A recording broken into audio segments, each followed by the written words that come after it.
Hello दोस्तों, welcome to the फिनोटेक। और सबसे पहले मैं आपको अपने पिछले स्टॉक्स की परफॉर्मेंस को दिखाता हूँ। यदि आपने मेरे पिछले स्टॉक्स के परफॉर्मेंस को नहीं देखा है तो उस वीडियो का लिंक डिस्क्रिप्शन बॉक्स में है, आप वहाँ पे जाके उसको देख सकते हैं। ठीक है, तो शुरू शुरू करते हैं अपन। सबसे पहले मैंने आपको दिया था जिंदल स्टेनलेस। ठीक है, इसमें मैंने आपको बताया था यदि ऊपर की तरफ ब्रेकआउट देता है तब हमें इसको बाई करना है। और ब्रेकआउट तभी सस्टेनेबल होगा जब उसमें एक अच्छा खासा वॉल्यूम होगा और कैंडल ऊपर की तरफ क्लोज होगी।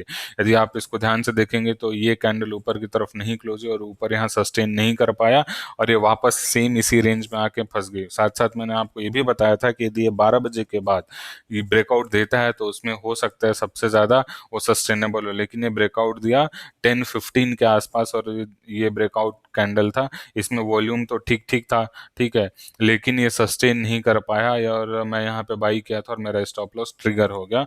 बट कोई बात नहीं, चलिए हम रूट मोबाइल को देखते हैं। रूट मोबाइल में मैंने ये बताया था आपको कि यदि 15 मिनट की कैंडल ऊपर की तरफ क्लोज होती है तब हमें बाई करना है, या फिर यदि स्टॉक ये गैप अप ओपन होता है कहीं इसके आसपास तो उसके रिट्रेसमेंट पे हमें बाई करना है। और हमारा जो टारगेट था वो अराउंड 1582 और 86 के आसपास का था। ठीक है, तो ये हमारा टारगेट भी इस स्टॉक में मेट हुआ और हमारा एसएल भी ट्रिगर नहीं हुआ है। ठीक है, तो मैं थोड़ा सा और इसको एक्सप्लेन कर देता हूँ मैंने इसको कैसे ट्रेड लिया था और सब उसके पीछे साइकोलॉजी क्या थी मेरी। तो जब ये 15 मिनट का कैंडल आप देख रहे हैं तो आपको लगेगा कि ये तो भाई एक डोजी काइंड ऑफ इसने या शूटिंग स्टार इसने एक कैंडल बना दिया, यहाँ पे तो नीचे जा सकता है। ठीक है, लेकिन यदि आप इस पैटर्न को ध्यान से देखेंगे, इस पैटर्न को ध्यान से देखेंगे तो ये साफ साफ इंडिकेट कर रहा था कि ये ऊपर की तरफ जाने के इसके चांसेस ज्यादा हैं। ठीक है, तो मैं इस कैंडल को देखने के बाद कोई शॉर्ट का अपॉर्चुनिटी नहीं लिया था। ये कैंडल देखिए ऊपर की तरफ क्लोज हुआ है। ठीक है, क्लोज देने के बाद इस कैंडल के बाद, इस पर्टिकुलर सेकंड कैंडल के बाद आपको एक भी कैंडल ऐसी नहीं मिलेगी जो इस लाइन के नीचे क्लोजिंग दी हो। और धीरे धीरे ये प्राइस यहाँ पे सस्टेन कर रहा था। ठीक, और छोटे छोटे विक्स रिजेक्शन नीचे की तरफ बना रहा था। ठीक है, नीचे की तरफ मतलब ये लोअर विक्स फॉर्म कर रहा था। ठीक है, ये देखिए यहाँ से बाई करने के बाद मेरा टारगेट सीधा जो 1580 था ये मेट हो गया इस रूट मोबाइल में। ठीक है, ये कैस्ट्रॉल इंडिया की देखते हैं। इसमें मैंने बताया था कि मैं इसको सेल करूंगा, लेकिन सेल तभी करूंगा जब ये ऊपर के रेजिस्टेंस को टच करेगा, मतलब 126 ये रेजिस्टेंस यदि टच करता तो मैं इसको सेल करता। वैसे भी ये मेरे क्राइटेरिया में मेट नहीं हो रहा था तो इस स्टॉक पे मैंने कुछ भी नहीं किया। चलिए अब हम देखते हैं कि कल कौन कौन से स्टॉक को मैं ट्रेड करूंगा और उसके पीछे का रीजन क्या होगा। ठीक है, ये देखिए इस स्टॉक को यदि ध्यान ध्यान से देखेंगे तो एक higher low, higher low, higher low, एक हायर लो बना रहा है और एक ascending channel type kind of pattern बना रहा है। लेकिन ये और भी ज्यादा स्ट्रांग होता कब, जब ये वापस ये नीचे की तरफ ये थोड़ा सा और टाइम स्पेंड करके, थोड़ा सा और टाइम स्पेंड करता ऐसे ऐसे ऐसे ऐसे और यहाँ आके कुछ यदि ब्रेकआउट देता तो ये ब्रेकआउट बहुत ज्यादा स्ट्रांग होता। लेकिन देखते हैं इसके पीछे रीजन क्या होगा कल बाई करने का, होगा वो इसका वॉल्यूम। वॉल्यूम को यदि आप ध्यान से देखेंगे तो लास्ट कैंडल में वॉल्यूम बहुत अच्छा आया है और ये पूरे दिन में अपने हाई पे जाके क्लोज हुआ है ऑलमोस्ट।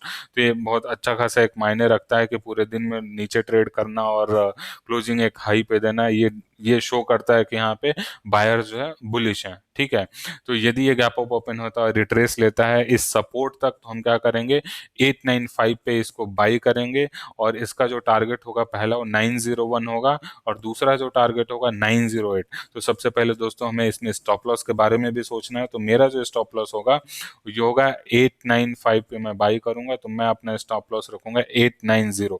ठीक है, क्योंकि इसमें जो पहला टारगेट है 1:1 है और दूसरा जो टारगेट है 1:2 है। ठीक है, फिर भी मैं इसको ट्राई करूंगा, देखते हैं कल मार्केट कैसा ओपन होता है इसमें।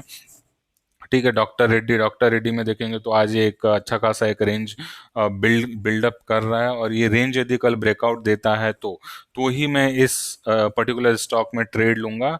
यदि ये गैप अप ओपन हुआ या अपनी क्लोजिंग के आसपास, देखिए यदि ये अपनी क्लोजिंग के आसपास ओपन होता और ये इस रेजिस्टेंस को तोड़ के ब्रेकआउट देता है और सस्टेन करता है विद हाई वॉल्यूम, तब मैं उस पर्टिकुलर कैंडल के रिट्रेसमेंट पे, इस सपोर्ट पे मैं इसको बाई करूंगा और बाई का लेवल होगा 4638। ओके, और मेरा जो पहला टारगेट होगा 4 46,700, राइट।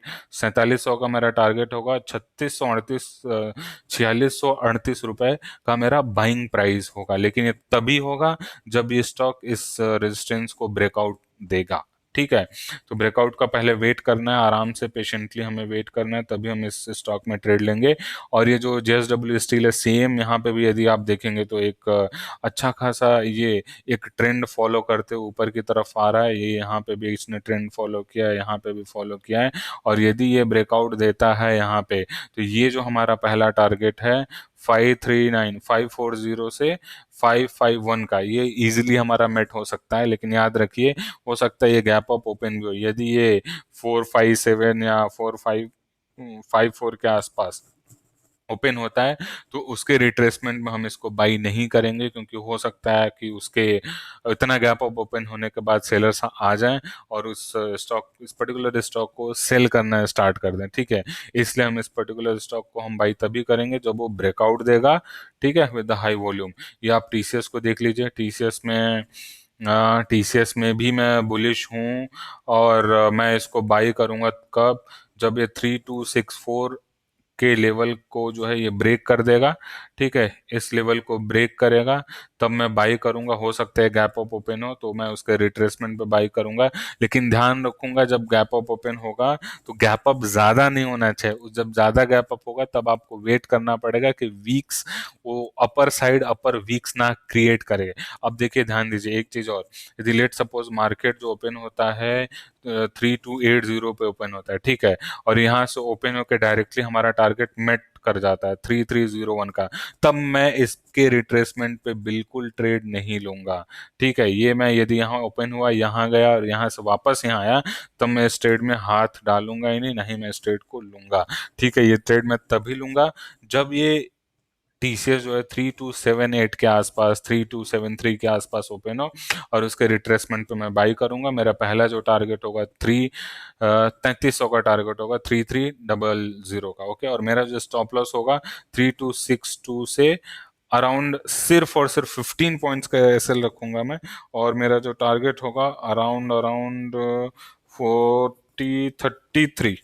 33 पॉइंट्स के आसपास रहेगा, मतलब 1:2 मिल जाएगा। पहला टारगेट है ये 3299 और 33, और दूसरा टारगेट है 3320 रुपए का, ठीक है। तो चलिए दोस्तों, आज के लिए सिर्फ इतना ही। इस चैनल को आप सब्सक्राइब करिए, क्योंकि हम आने वाले दिनों में ऐसे ही आपको डेली स्टॉक आइडिया देते रहेंगे, सीखने के पर्पज से। ये जो स्टॉक आइडिया मैं आपको दे रहा हूँ, ये सिर्फ और सिर्फ सीखने के पर्पज से है। आप इसको रोज देखिए और इससे कुछ ना कुछ सीखिए आप, ठीक है। तो बहुत बहुत धन्यवाद दोस्तों।